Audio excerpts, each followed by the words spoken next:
Hi friends, பால்மண channel. தேவன் கணக்கு 5 அப்போ 2 மீனுங்க. எத்தனை பேர் சாப்பிடலாம்? நம்ம 2 பேர் சாப்பிடலாம், இல்லைன்னா ஒருத்தர் சாப்பிடலாம். ஏசப்பா 3 நாளாக பிரசங்கம் பண்ணிட்டு இருக்காங்க. அப்போ திரளான மக்கள் வந்திருக்காங்க.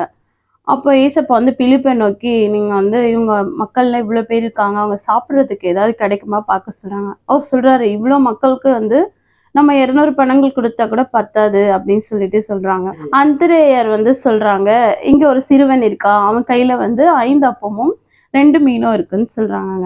உடனே ஏசப்பா என்ன சொல்றாங்க, சரி கொண்டு வாங்க, நாங்க இந்த ஜனங்களெல்லாம் அமரும்படி சொல்றாங்க.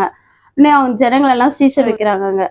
அப்போ இந்த அப்பத்தை கையில் எடுத்து அவர் ஸ்தோத்திரம் பண்ணி இங்க இருக்க மக்களுக்கெல்லாம் கொடுங்க அப்படின்னு சொல்றாங்க.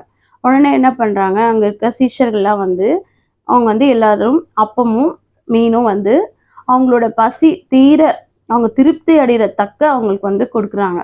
கொடுத்து அப்பதான் சொல்றாங்க, ஏசப்பா அதுல எதுவுமே வேஸ்ட் பண்ணாம மீதியானதை எடுத்து வைங்கன்னு சொல்றாங்க. ஆனா இங்க பாத்தீங்கன்னா 12 கூட மீதி பண்ணி வச்சிருக்காங்கங்க. அப்போ அந்த சிறுவனுக்கும் போகும்போது ஏசப்பா எக்ஸஸா கொடுத்து அமைச்சிருக்கலாம். அங்க இருக்கிறவங்களும் போகும்போது கொஞ்சம் கொஞ்சம் எடுத்துட்டு போயிருக்கலாங்க. அந்த பையன் பாருங்க, அவன்கிட்ட இருந்ததை கொடுத்தா ஏசப்பா அதை ஆசீர்வாதமா எல்லாருக்கும் கொடுக்க வச்சார். நம்ம கூட நம்ம ஏசப்பாக்கு நம்ம கிட்ட இருக்கிறத போது ஒண்ணு பணமா இருக்கலாம், இல்ல நேரமா இருக்கலாம். நம்ம அதை கொடுக்கும் போது ஏசப்பா நமக்கு இன்னும் ஆசீர்வாதத்தை அதிகமா தருவாங்க. God bless you. லைக் பண்ணுங்க, ஷேர் பண்ணுங்க, சப்ஸ்கிரைப் பண்ணுங்க.